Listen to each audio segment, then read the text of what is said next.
Shalom, more praise to Yahweh Shemel Shah, double honor to the Apostle GMS. This is another Allah coming after the video. And in this video, I'm going to be focusing on the book of Matthew, chapter 11, verse 17. So let's get right to it. As a matter of fact, I'm starting verse 16. It says,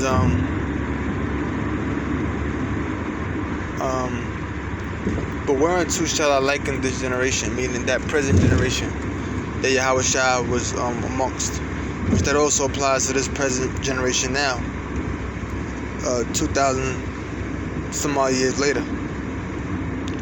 But whereunto shall I liken unto the generation?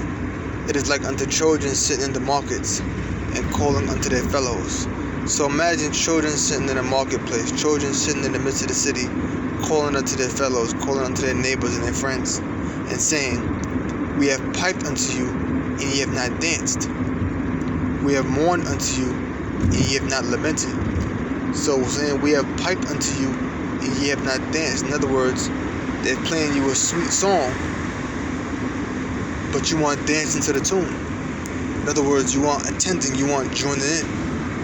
You want engaging in what it is they're engaging in. That's why I said, we have mourned unto you, and ye have not lamented. Well, we're mourning unto you, and you're not lamenting. Well, that's what it's like. That's what it was like when the Lord was teaching among the 2/3 of the nation of Israel years ago. He had piped unto them, yet they were not dancing. He was mourning unto them, yet they were not lamenting.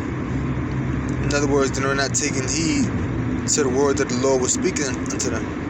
They were not taking heed to what it was the Lord was teaching them. Okay? And that's the same thing that these Jakes are doing now. We piping unto them, they aren't dancing. We out there in the streets, on the highways and the hedges, teaching His word. But you don't really see the masses of Jake coming amongst us and listening, because Jake is stubborn. Look at another scripture. This is Ezekiel chapter 3 verse 1. Moreover, he said unto me, Son of man, eat that thou findest, eat this roll, and speak unto the house of Israel. So I opened my mouth, and he caused me to eat that roll. Now let's go to that word roll. Magalah. Roll, book, writing. So what it was that Ezekiel ate, it was a roll of a book. In other words, it was a scroll. It wasn't talking about a roll like a sandwich or anything like that. It says, so I opened my mouth, and he caused me to eat that roll, meaning it was a roll of a book. As a matter of fact, there's another scripture on that. This is the book of Jeremiah, chapter 36, verse 4.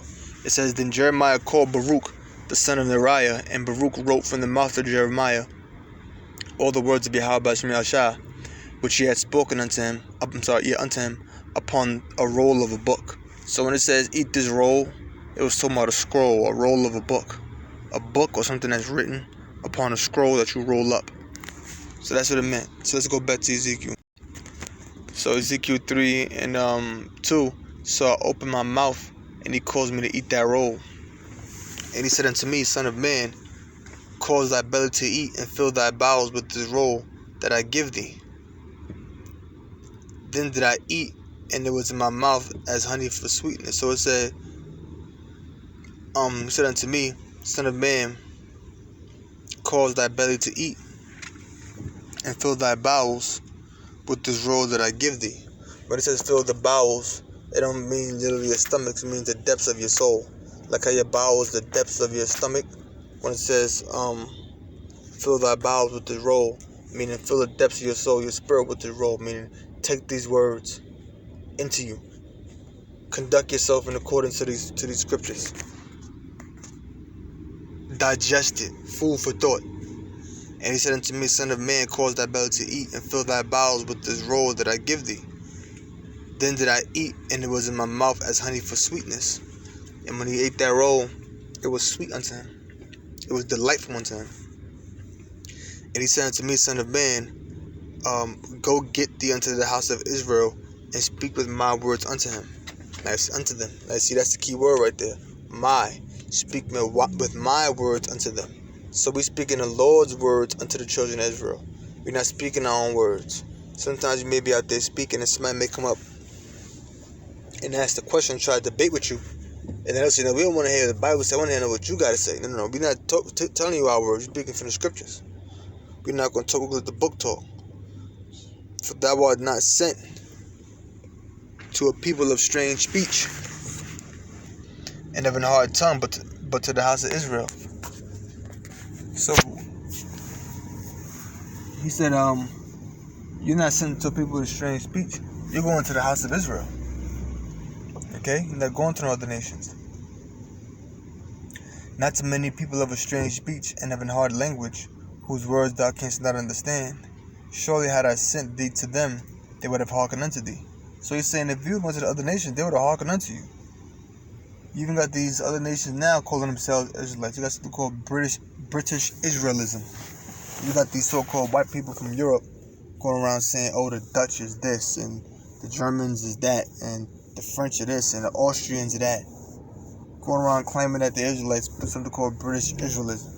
But you got the children of Israel who not going around calling themselves Israelites.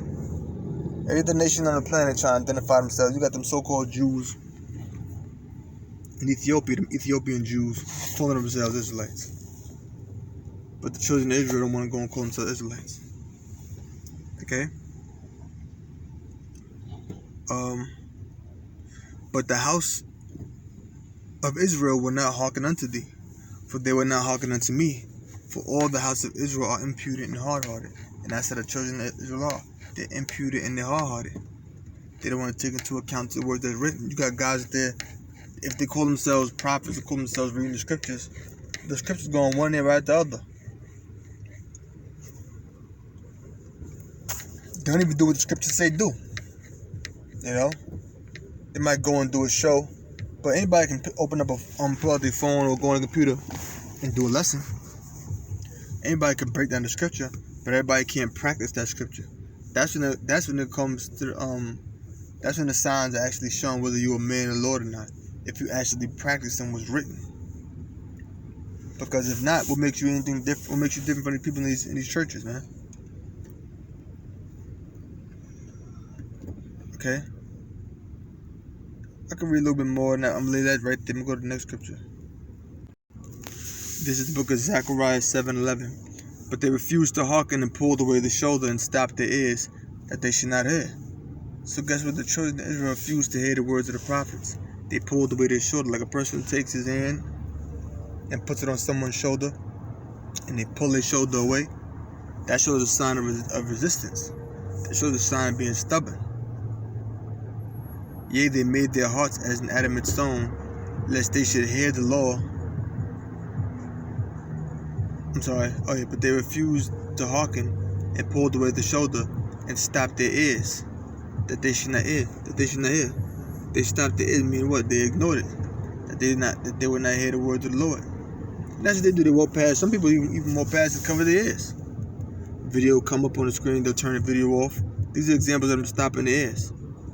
In other words, these are examples of them deliberately seeking to not hear the word, because it's not meant for them anyway. That's how the scriptures tell you the secret place of the Most High. This word is a secret.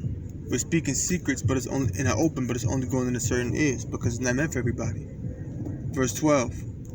Yea, they made their hearts as an adamant stone. You look at the word adamant. Look at the word adamant. Okay?